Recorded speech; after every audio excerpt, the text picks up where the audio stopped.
Happy Friday and welcome to Career Launch Live. I am your host, Catherine McCord, and I am super stoked to have one of my nearest and dearest on the show with me today. Her name is Vannessa Blackstock, and we are going to be talking about neurodiversity in the workplace. Welcome. Hello. Best intros ever. What? You can't help but dance. I know. The whole time, like you and I are in the background, just la, la, la.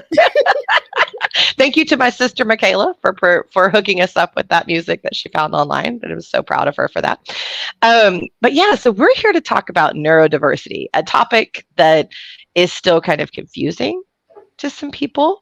So I want to start off by defining it. So neurodiversity just means that there is a medically visible, not necessarily diagnosable, but medically visible difference in how you process information. So think like autism, ADHD, certain seizure disorders, bipolar, anxiety disorders, Tourette's, autism, all these kind of fun things.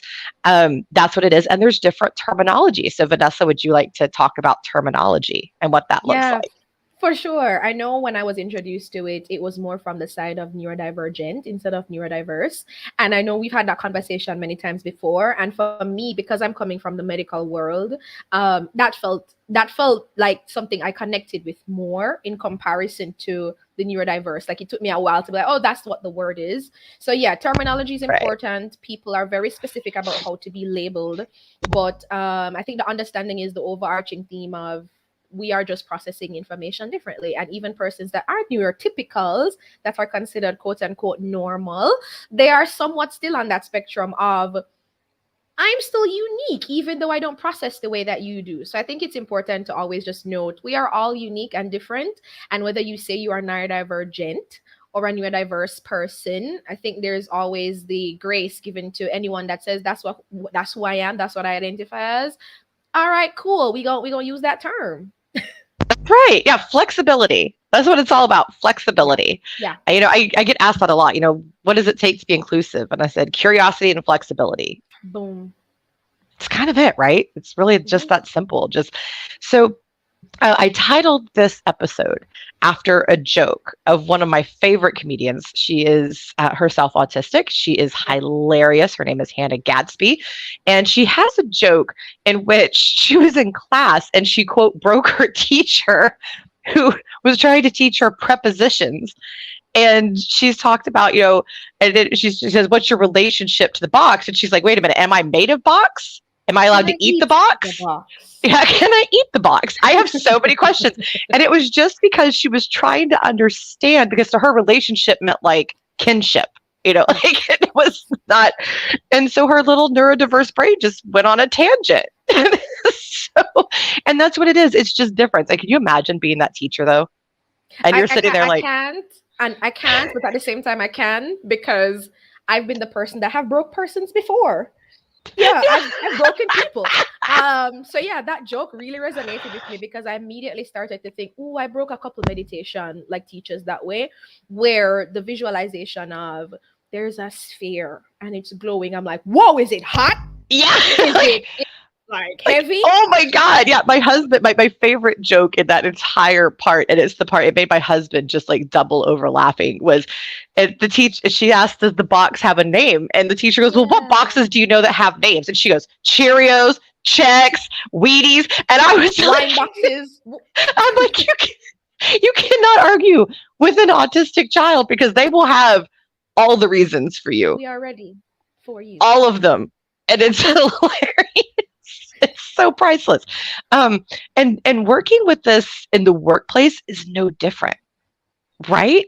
It's no different. It's you have to be flexible. And I've talked before about how I struggled to learn how to train people with ADHD because I have OCD.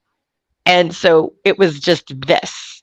It was just awful for me because I couldn't. I was like, focus on me. What are you doing? And it was challenging. So as somebody on the other side of that fence, what has been some of your experience being trained and learning to train others? Oh, wow. I think for me, being trained, the frustration came when oh, do I have to then disclose to let you know that this isn't working, or am I inadequate for needing support? So those were always questions that really were heavy on my mind until like a couple years ago, getting to know you. But that was what came from it. It was the conversation of, wow, why is my brain not the way it's supposed to be?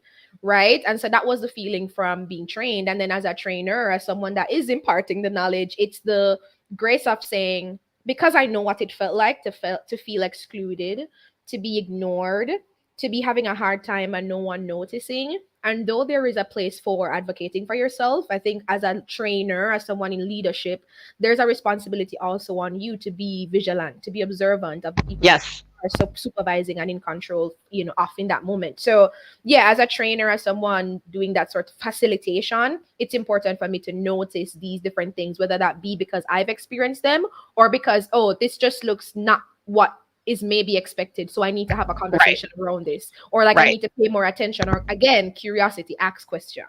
Yes. And yes, curiosity, ask your questions, but don't be weird and ask for somebody's diagnosis. That is highly inappropriate. It can get you sued, and just don't do that. So, and even the topic on asking that question for the person on the receiving end, you coming up and wanting to advocate for yourself, it's like, it's two parts of that sentence. May I have this thing so I can do my work best? Right? That's it. That's all you are really supposed to say, baby. Because that's all you need. To be able to, that's all you need to say. And I think the second half of that statement sounds like, because I have been diagnosed with, because I struggle with. And that's your choice to add that second half. And I think that's how I've been able to process it, with allowing persons to use that full sentence, or even for myself, do I want to share the whole thing, or do I want to just say, could you please send me an email when you're assigning a task, instead of like popping up, passing me in the, walking from the bathroom saying, hey, I need this. My brain was thinking about climate change. What? What? That's true. It's just like, wait, what happened? I want to hit on a few things that you've touched on here. So number one of the questions I get asked a lot by leaders is, how do I get my people to be comfortable enough to talk to me about this kind of thing? Well, that starts at the very beginning, and how you just build out your culture. So psychological safety, I think it's a term that a lot of people don't actually understand. We hear it a lot, but we don't really understand it. All that means is the comfort to be able to dissent and ask questions without fear. That's all that means. Very, very simple concept. And so when you're building that, one of the most important parts is to learn to block your ego defense, which that's that part that we all have. It's completely natural, not helpful, but natural, that the second that you hear something is wrong, your brain naturally goes, no, I'm right. No, I'm right, and here's why. No, I'm right, and here's why. But that's not actually helpful. And so what you do is you learn to block that.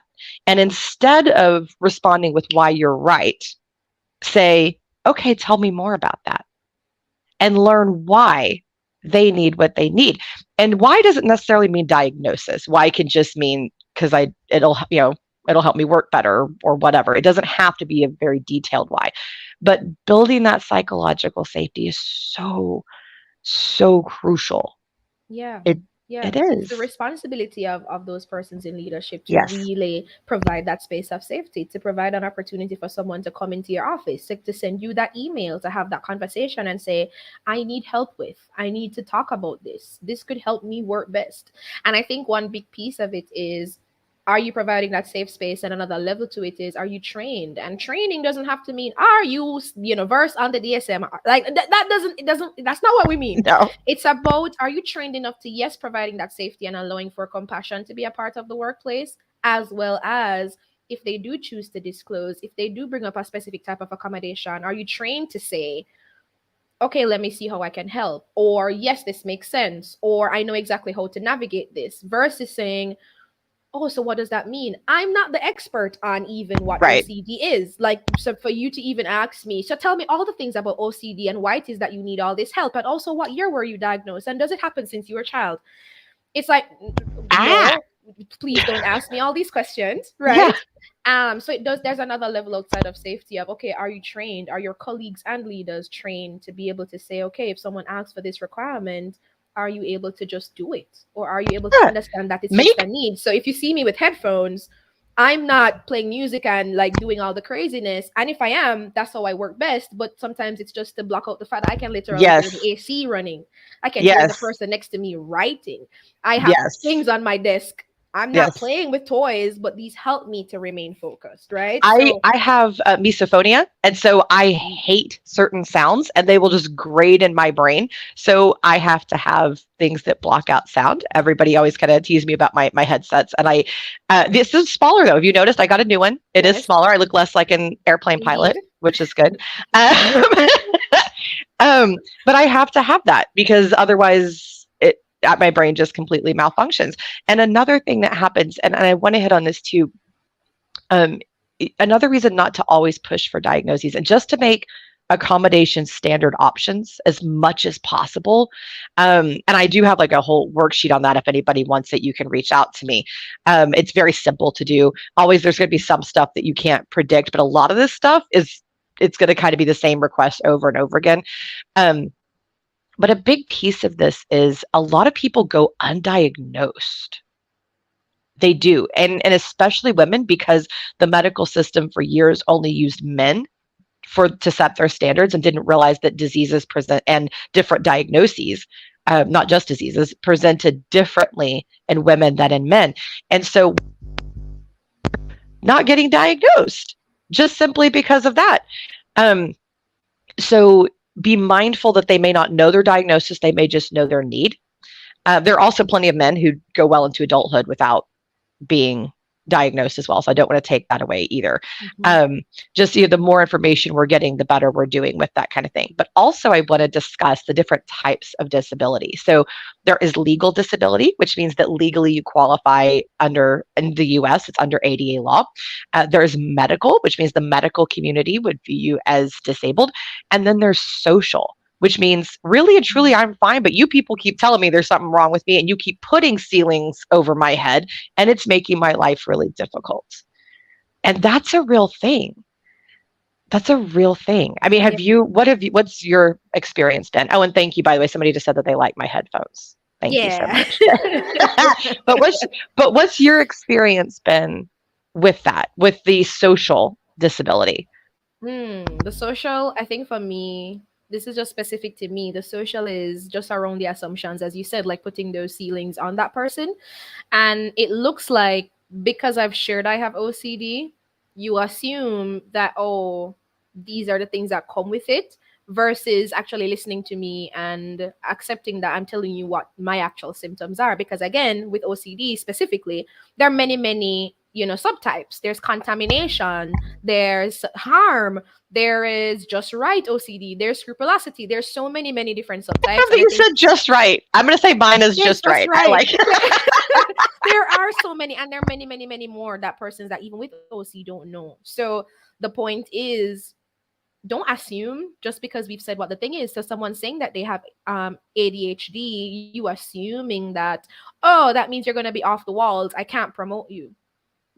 Those are certain things that happen too with social. Oh, because you have ADHD, I'm not going to offer you coffee in the morning. It literally goes as simple as that, as well as assuming that someone does disclose, ding, ding, ding. Not everybody's on medication.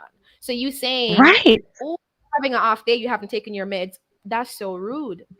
That's so rude. And you get that. And also not everybody needs to be medicated.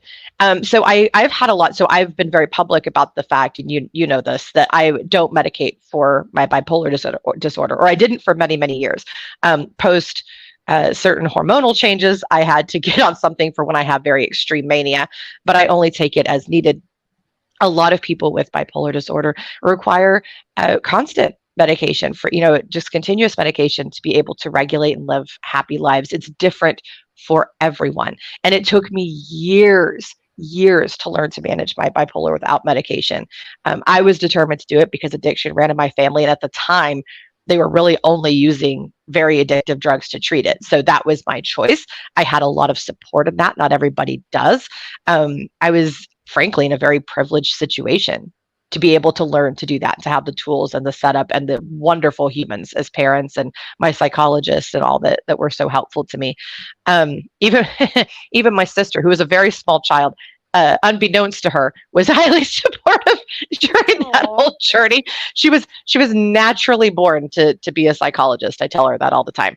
And how beautiful it is that you said you made that decision. And I think persons Yeah, coming into your space in the workplace and being able to say things like, I think you should be medicated, or are you taking medication? Maybe you should. It's like, whoa, that's a doctor conversation. That's me and yeah, my, that has nothing to my do with you. decision. You know what I mean? So I think it's the social part of it for sure is a big part, because medically, that's a conversation that you have privately. Even legally, it's a thing of, oh, this is what's out there and this is what is acceptable, and this is how the legal system accommodates what I have to deal with. And also, don't ask me questions still about that.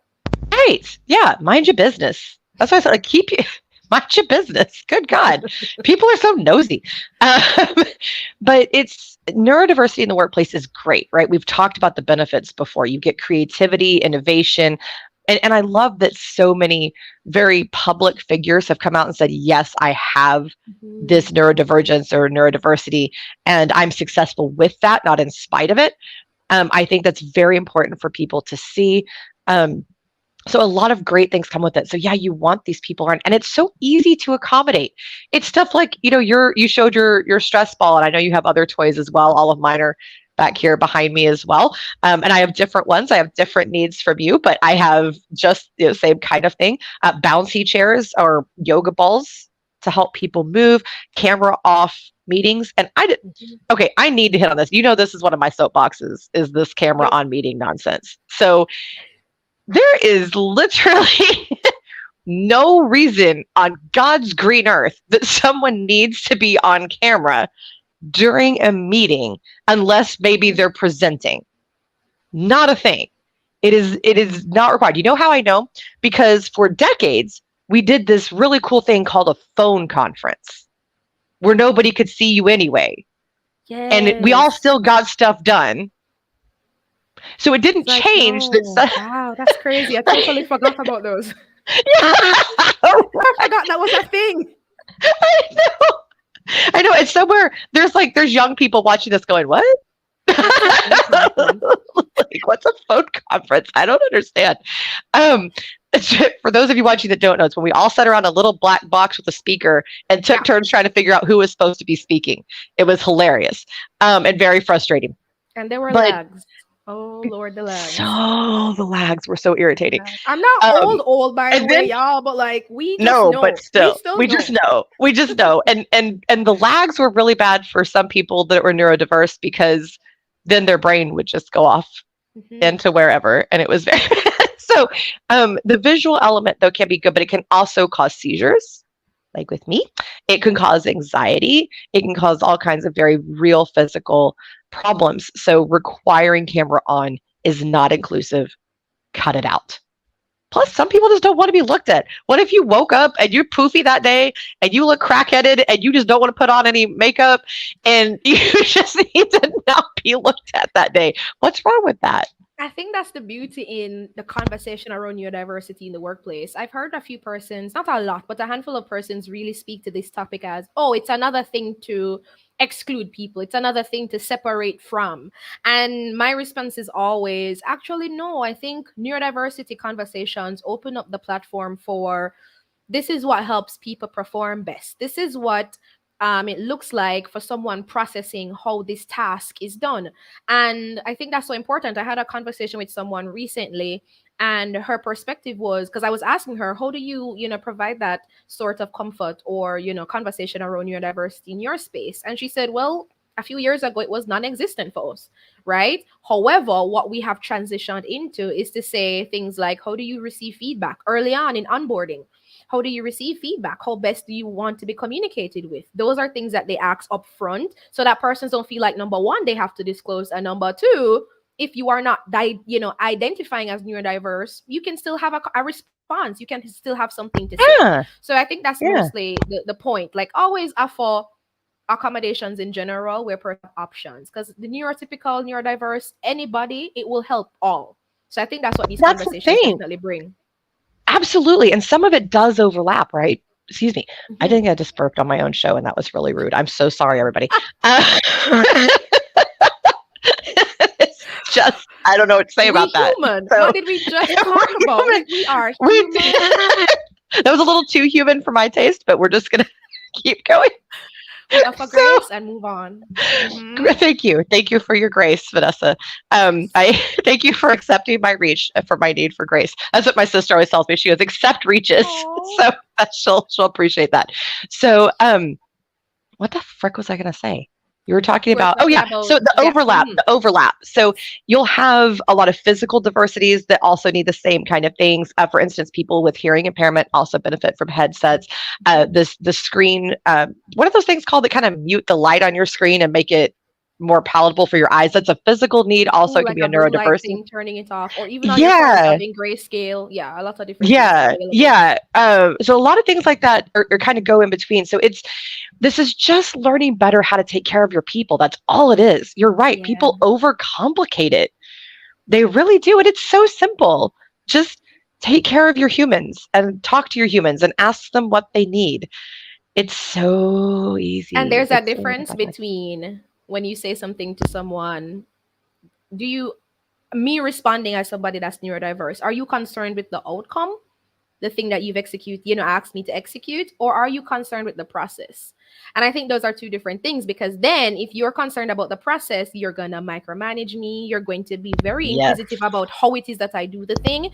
And me being neurodiverse, it's gonna be different from you. Me being a different human, it's gonna be different from you. And that took me back to a conversation we had on LinkedIn where someone had posted, I think I don't remember if that person posted or you had posted the response of just saying, do unto others as you'd like them to do to you. And it started a big conversation where we all were like, hold on.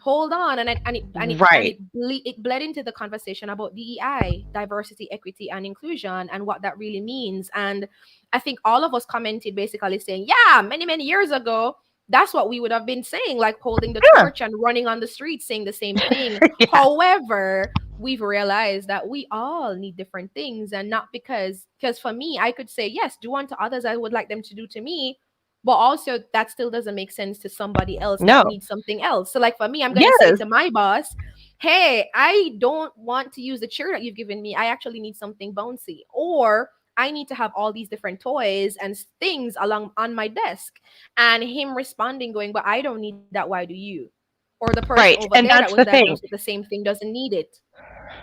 Stop responding. Again, that's the it's either the ego defense, depending on what the response is, or it's the I don't want to be bothered defense, which is even worse because, folks, let me tell you, if you've gotten into leadership, your entire job is human caretaking. So if you can't be bothered with your humans, you are in the wrong line of work. Please get a new job. If nobody told you before, let me tell you, that's how it works. At your job doesn't mean you should be in leadership. That's another thing too. That's true. Oh, that's a whole other show. But yes, yes to that. So yes to that. And I want to hit on, because one of the things that happens is when somebody discloses, even to a great leader, right? Because I've heard people that I know meant well, but they responded very poorly when someone disclosed to them. So if somebody comes to you, and this is true for physical diagnoses too, but if somebody comes to you and they say, hey, I have, I don't know, whatever it is that they have, right? Just whatever, it doesn't matter, whatever the diagnosis is. First of all, do not, and I cannot stress this enough, do not respond with the words, I'm sorry. Except maybe if it's like cancer, like one of those like universally, like it could kill you kind of things. Don't respond with I'm sorry. You know why? Because one, they may not be upset about it. They just may be telling you, hey, this is the thing that's going on. Also, it sets the tone of pity, not support. And I think that, and I know that people that say that mean it well. You know what I mean? But you're projecting your emotional response onto them. It can also, that transitions into is, I'm going to give you less work. I'm going to adjust your schedule. I had this thought of you being in leadership next year, but no, that has to change. I'm going to know micromanage you because I need to check in more often to see if things are being done well. Yeah. I've never heard that phrasing before of like, I'm sorry. I've never heard that before in terms of leadership, saying that to someone, coming to them in the workplace. But these are the things that the ripple effects of what it looks like. Absolutely. And so the better way to respond is, and I actually just did a post on this. So if you want several suggestions, it was like 2 days ago, anybody can scroll through and see, because I gave several suggestions. But one of my kind of favorites is to respond by saying, I didn't know that. And first of all, I like to start with that because it shows, oh, you don't think, I'm capable, and you didn't see that there was something wrong with me. I'm doing good. That immediately, by the way, makes the other person feel comfortable. It's like, oh, good. I don't look like a sickie. I don't act like somebody who has a deficiency. Oh, good. So you're kind of reiterating confidence in a subtle way. So, I didn't know that. Thank you for sharing that with me. It's like, thank you. I'm glad that you honored me with this information. Please let me know if there's anything I can do to adjust or to make work more comfortable for you. And if there's anything outside of my scope, I'm happy to put you in touch with the representative, HR or otherwise, who can help you out with that. That's it. The end. Like, just simple. What else would you add to that? What are some other things that you would like to hear from someone to whom you've disclosed? I think the first thing for sure is thank you so much for sharing that, because there is something about, I've chosen to let you in on this thing that I'm dealing with. And you being able to say thank you so much for sharing that must have been hard. And as you perfectly said, oh, wow, I didn't realize there was something going on. Wow, thank you so much for telling me. And then I think the ripple to that is, of course, saying, how can I help? But then this is where your training as a leader would maybe come in helpful, because maybe they still don't know yet what will be working best for them. And they're still having a hard time. So you being able to provide the things of, okay, from my training or what I'm familiar with, I believe these 3 things would be very helpful. What are your thoughts? And having them say, oh, wow, I hadn't considered that. So I think for me, it's comes still from a place of, I have a couple suggestions. What do you think? Or this is where I want to be able to meet you in the middle. What are your thoughts? So it's still, yes, putting the ball in my court. But at the same time, you're offering something that I can then work with. Because again, a lot of times we as persons that are neurodiverse don't have all the answers yet. We don't have all the things that we need in terms of the list to present to you. So you being able to say, from my training or from my experience, these are the 3 things that persons within reason usually need. Do these make sense? Would they be helpful? What are your thoughts? I think that's the addition. Or even just like a general, here's an accommodation list of things that we can offer. Does any of this look like it might be useful? Because one thing I like to specify, because I've seen some weird posts that are like, leaders should be able to identify neurodiversities and physical. No, they are not doctors. Please do not put that responsibility on them. That is way too much. Plus, then you start getting really weird really quick with that. People telling their employees, you have this disorder. Oh God, like that's going to go really weird ways. So please don't do that. But that's why I advocate all the time for making a standard accommodations list. Like, these are the things. And it also sends the message to your people that we want to work with you. That's the other purpose behind that, is that you're sending the message of, we are here to be inclusive of you. Period. Like, it's that simple. And when you take the effort, and you put that effort in of hey, we're trying, we want you here, that makes such a difference. That makes such a difference. And it really tells your people that you care, and it attracts. And when candidates, if you do that in the job search, you will get all the candidates. Let me tell you, because I see neurodiverse people all the time, neurodiverse people all the time that are just pissed at how they're treated, and they know they need something, and if they could just get that one thing, they'd get the job because they'd be able to interview better, but they can't tell people that because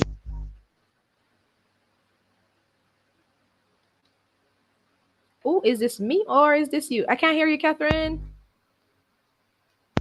I think it was you. I don't know. Technical difficulties. Got to give each other grace again. Okay. Yeah. But it's just, just put it out there for people. Let them know that you care. Make an accommodation list for your candidates. Let them know that you are here to make their lives easier. Do not insist on having interviews in one particular format. It's ridiculous. Oh, and by the way, I'm going to throw this out there as a recruiter. Quit doing interviews in Teams. That's not what it was designed for. It's Ooh. called Teams for a reason. It's for internal people. Downloading that app is a pain. Getting into it is a pain. Stop it.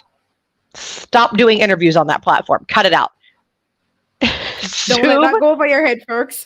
Zoom, Google Meets, phone, and give them options. Good grief. Cut it out with the Teams nonsense. Sorry, Yeah. that's one of my soapboxes too. So we've talked about the different types of disability. We've talked about the strengths of neurodiversity, kind of some different ways to communicate with people. What are some of, as we kind of come to the close of the show, what are some of your thoughts about some things that are exciting you that you're seeing in the job world right now, and then some things that you still feel like we need to shoot for? Wow. So the things that we do need to shoot for, I'm gonna start there and then end positively. The things that I think people still need to be shooting for is the inclusivity when it comes to applications, and not putting on the application form what is your diagnosis or how are you neurodiverse. I think it's just making it that, hey, you have 3 interview levels. You're gonna talk to me, then you're gonna have a 45-minute conversation with the hiring manager, and then you're gonna meet with the team lead. So I think it's just, yeah, it's the problem is you're not communicating the things, like you're not telling people what to expect, right? And I think that's where people need to work on, as well as leadership tapping into training when it comes to how to deal with accommodations, just the accommodations in general. Catherine offers that training, y'all. Hook her up, like talk to her. Oh, thank you for the plug-in. Thank you for the shout out. Of course. I think the direction that we are going in that is incredible is, and this is another plug to you, is the fact that you do have systems in place to help with the application process to make it more inclusive. That's number one. And I think number 2 is DEI has transitioned beyond what we even expected. I think companies are now seeing that it's not just this expendable, expensive thing addition to our company that we may need to hire more Black people. Let's be real here, right?